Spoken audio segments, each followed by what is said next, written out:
Olá, tudo bem? A palavra de Deus é assim, Amós 8, verso 11. Eis que vem dias, diz o Senhor Deus, em que enviarei fome sobre a terra, não de pão, nem sede de água, mas de ouvir as palavras do Senhor. Como esse dia ainda não chegou, vamos continuar ouvindo as palavras do Senhor. Vamos orar? Grande Deus, nos abençoe pela tua palavra, nos dê sabedoria, livra-nos do mal, em nome de Jesus. Amém. O título do nosso estudo de hoje é Lei, Pecado e Evangelho. A lei na palavra de Deus é instrução. Então disse o Senhor a Moisés: Sobe a mim ao monte e fica lá. Dar-te-ei palavras de pedra e a lei e os mandamentos que escrevi para os ensinares. No Antigo Testamento, lei é a palavrinha hebraica Torá, significa instrução. No Novo Testamento, a palavrinha grega nomos, significa instrução. Mas a instrução foi desobedecida. Isso se chama pecado. Pecado é a transgressão da lei. Mas a Bíblia diz que depois de Adão e Eva, aqueles que nascem já nascem em pecado. Então, pecado também é uma condição humana. Eu nasci na iniquidade e em pecado me concebeu minha mãe. Sem praticar nenhum ato, o bebê que acaba de nascer, ele é pecador. Como Deus nos ajuda nas duas situações. Na transgressão, se estamos arrependidos, oramos a Deus em nome de Jesus e ele nos justifica. A justificação. Justificação e perdão é a mesma coisa. Quando eu decido fazer a vontade de Deus no lugar da minha, acontece a santificação, porque a vontade de Deus é melhor do que a minha vontade. Então, dessa forma, ele me ajuda a não transgredir mais a lei. E como Deus nos ajuda na condição pecaminosa? Na volta de Jesus, de acordo com 1 Coríntios 15, nós seremos transformados num abrir e fechar de olhos. Essa é a glorificação. Tudo isso faz parte das boas novas do Evangelho. O Evangelho é salvação. Pois não me envergonho do Evangelho, porque é o poder de Deus para a salvação de todo aquele que crê. Lei, instrução, pecado, transgressão e condição, evangelho é salvação. Mas no meio do caminho, nesse grande conflito entre o bem e o mal, existem distrações e tentações. Para lembrar dessas palavras, vamos ver duas histórias bíblicas. Primeira, o pecado do primeiro casal. Vendo a mulher que a árvore era boa para se comer, agradável aos olhos, e árvore desejável para dar entendimento, tomou-lhe do fruto e comeu, e deu também ao marido, e ele comeu. Distrações, tentações, e eles caíram. Outra situação, a história de Sansão, escolhido por Deus desde o nascimento para ser um libertador, um juiz do seu povo. Mas, porém, seu pai e sua mãe lhe disseram: Não há porventura mulher entre as filhas de teus irmãos ou entre todo o meu povo, para que vás tomar esposa dos filisteus, daqueles incircuncisos? Disse Sansão a seu pai: Toma-me esta, porque só desta me agrado. Mesmo agrado que estava contrário à vontade de Deus lá no Éden, se repete aqui. Sansão foi para o que era mais agradável e deu tudo errado. Existem também barreiras que podem impedir o nosso relacionamento com Deus. Quem ama seu pai e sua mãe mais do que a mim, não é digno de mim. Quem ama seu filho ou sua filha mais do que a mim, não é digno de mim. E quem não toma a sua cruz e vem após mim, não é digno de mim. Então, por mais importante que sejam pai e mãe, ao ponto do quinto mandamento dizer: honra teu pai e tua mãe, por mais importante que sejam filho e filha, ao ponto do Salmo dizer que eles são herança do Senhor, a orientação da palavra de Deus é que nenhum deles deve ocupar o lugar de Deus, o Criador. Que aproveita o homem ganhar o mundo inteiro e perder a sua alma? Então, nada pode ocupar a vontade do Senhor e do próprio Senhor. A lei de Deus é uma bênção. Não penseis que vim revogar a lei ou os profetas, Jesus fala. Não vim revogar, vim cumprir. Não no sentido que ele cumpriu e eu não preciso mais, mas no sentido de que ele não veio revogar, retirá-la. Ele veio para obedecer. A lei é santa e o mandamento santo e justo e bom. Os dois textos são do Novo Testamento.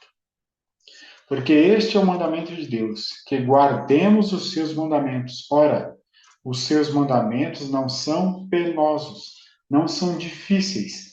É possível obedecer aos mandamentos de Deus.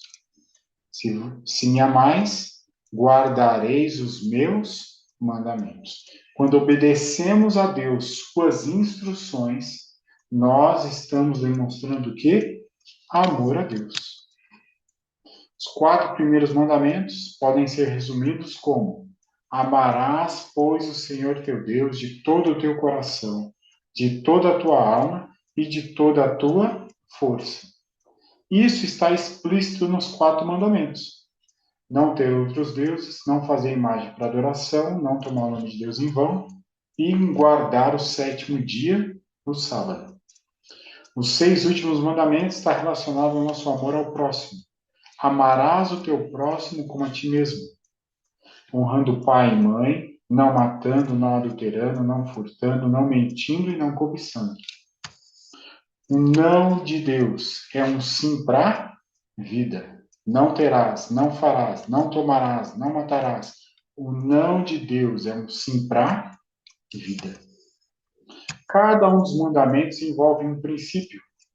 Primeiro mandamento, o princípio da lealdade. E na sequência, culto a Deus, reverência a Deus, obediência a Deus, respeito, respeito à vida, pureza, honestidade, veracidade e contentamento. Olha o que Jesus diz no seu sermão profético de Mateus 24.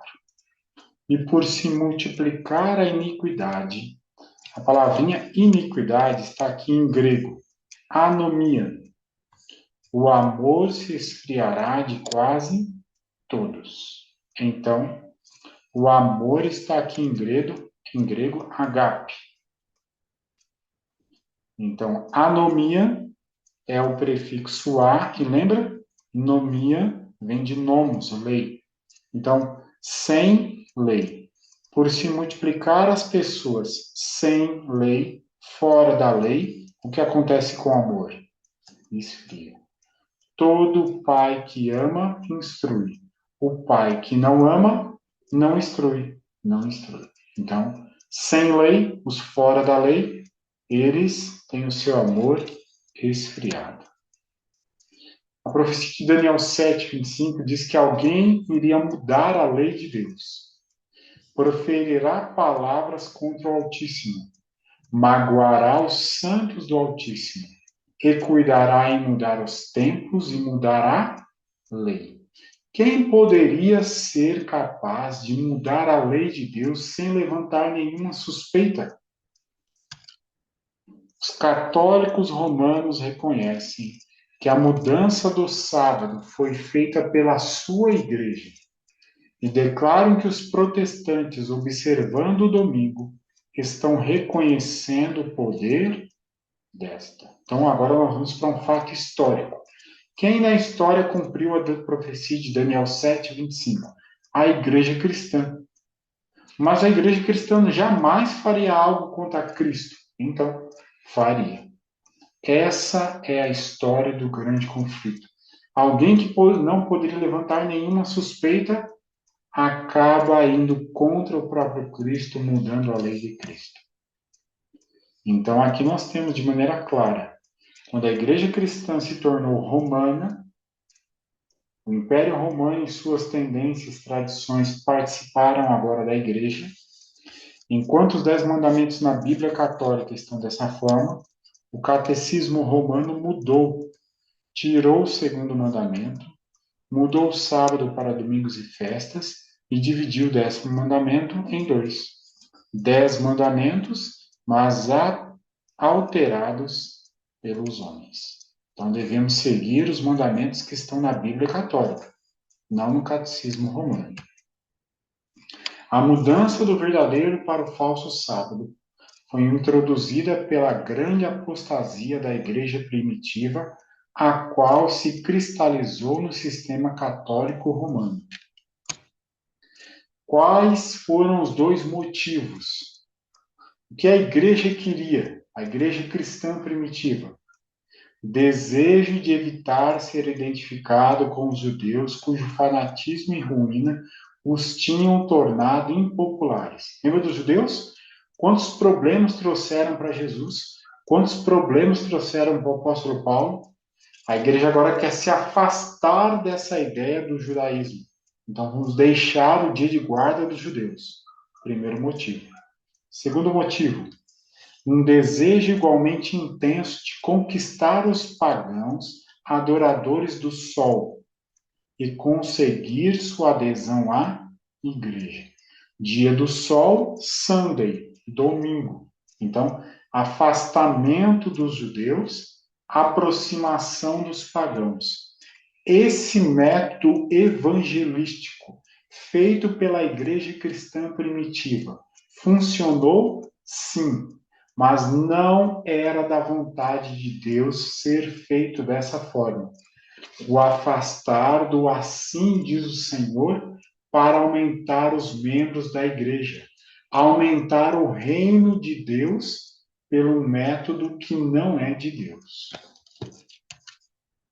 Temos de apresentar a lei e o evangelho juntos, pois eles andam de mãos dadas. Nem todo que me diz Senhor, Senhor. Então, se alguém chama Jesus, Deus, de Senhor, que é religioso. Mas Jesus diz no Sermão da Montanha, Mateus 7, que nem todo que me diz Senhor, Senhor entrará no reino dos céus. Quem vai entrar no reino dos céus?